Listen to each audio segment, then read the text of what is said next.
What is up, everybody? If you've been following the channel, you know that today Marvel Rivals Season 2 has released, and I just played it for the first time today. And this season definitely is a step in the right direction.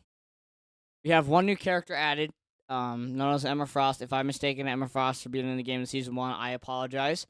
But she is now officially in the game, known as a tank character. And she can really play. She's a really good character. I didn't play as her as in this game. DLC of gameplay in the background, but I died to her a couple times today, and she was definitely a pain to fight. A lot of health, can gain a lot of shield back. Um, and I already talked about yesterday the buffs and nerfs, and it's affected the game quite a bit. I feel like the balance is just a lot better, and yeah, it's a step in the right direction, as I said. Um, there's a lot of new characters you're gonna want to learn how to play because of all the buffs and nerfs. We talked about them yesterday. And I really enjoy they've added a map you can tell they're making content. Um, we're allowing new heroes to be a part of the meta like Iron Man, Cyclops, who else? Iron Fist. That character review I did on him, it was such a bad opinion. I did not get a good game footage of that. I should have just played another. Um, stuff players like that, and then players like characters like Star-Lord and Bucky. Although Bucky is still good, the Bionic Hook nerf by 4 seconds definitely makes it hard to play because that hook, you're really good at that hook, you're basically unstoppable with Bucky. And the fact that that hook is going to be 4 seconds at a time less useful is going to hurt the character, which makes him a bit weaker. Star-Lord, well, he has really bad damage fall off. So Star-Lord is just a risk the biscuit kind of character to play. And when you have characters like Cyclops in the game, it's not going to be really helpful. Yeah, Season 2, I really love what they've done. Hulk also got some buffs too, which he's became a fun tank to use with all the buffs we saw yesterday. I'm definitely going to have to learn how to use him. Maybe tonight when I stream I can play a little bit with him, but it's alright, we're going to learn him. But outside of all the characters and balance adjustments that are really fair, also, let's talk about my favorite balance adjustment before we move on to our next topic. And that is that the Moon Knight thing for his ultimate, as you can know, it's a one-shot ultimate. Um, it literally cannot. It can one-shot you, but it's not as powerful. Its range has been decreased. You have to be closer to your opponents if you want the increased range. Because there are people with Moon Knight who'd be going from across an area of the map.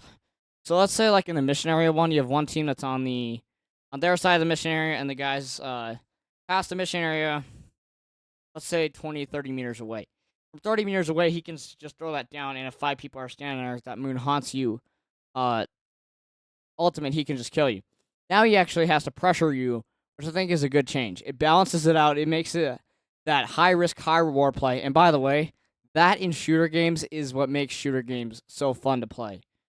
And it's something that Marvel Rivals is really trying to develop, and I really do enjoy that they are doing that. I appreciate the crap out of it. It is really, really nice to see that happening on what seems is going to be a consistent basis.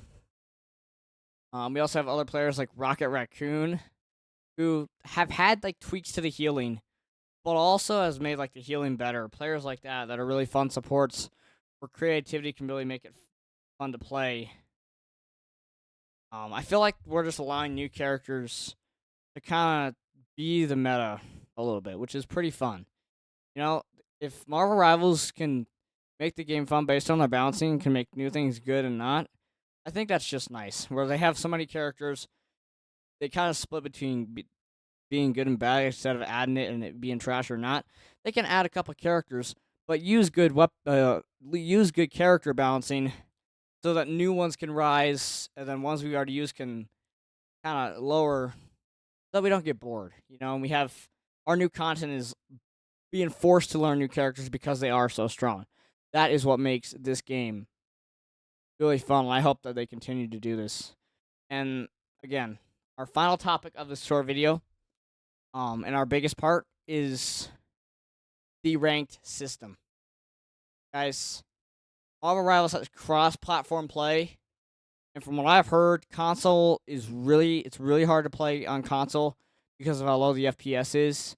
So that's probably why in casual lobbies there's so much disconnections and just bad players because their performance can't keep up with it.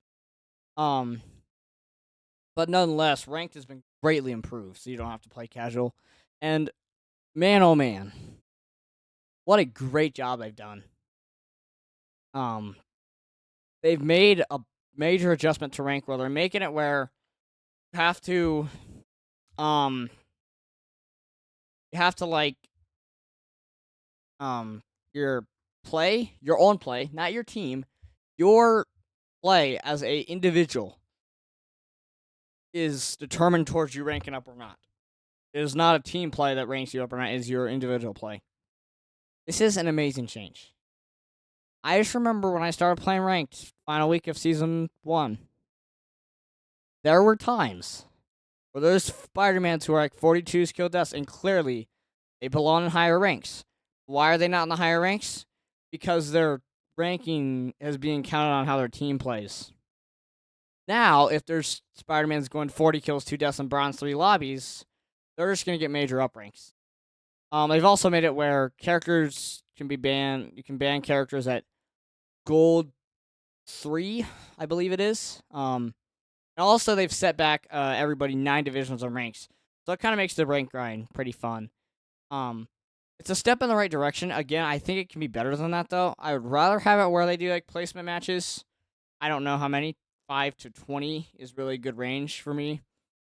Because placement matches like Rocket League, how they do ranks is fine. I'd rather they have it do that like that. That'd be a lot better. For placements. So yeah. The rank grind is gonna be a lot funner now if they count individual performance. It's gonna make how you play important. I really like that, we have the roles, and you know what? We don't have to play against the shitty team players.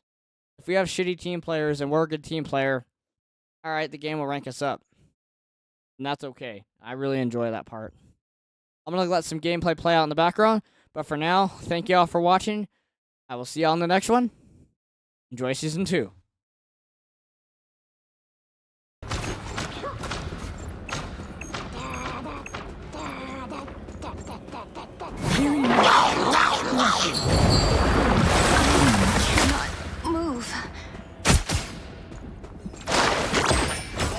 At least you are truly free now, Mantis.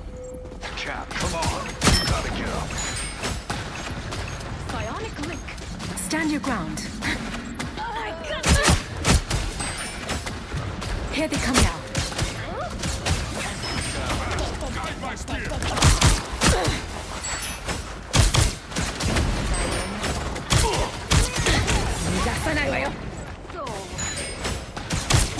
Disappear! You've captured more than half of the mission area. Keep going. Fast. Guide my spear. That's a good one.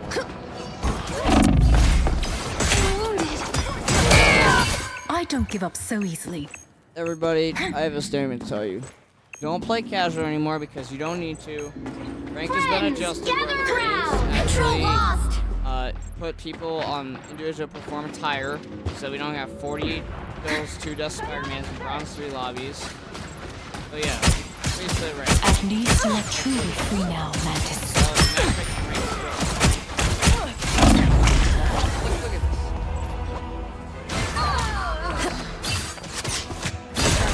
this.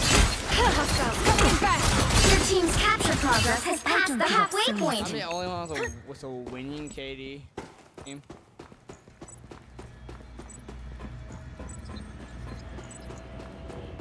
I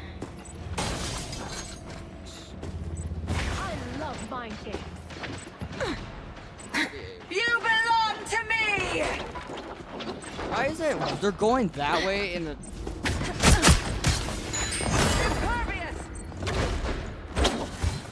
Fast. Guide my spear. Farewell. They've almost got it. I'm doing what I can, bro. Help, friends. Tremble before fast. My light cannot be snuffed.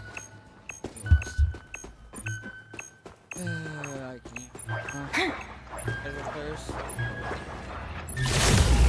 You'll have to keep fighting until we have a winner. Nah, there's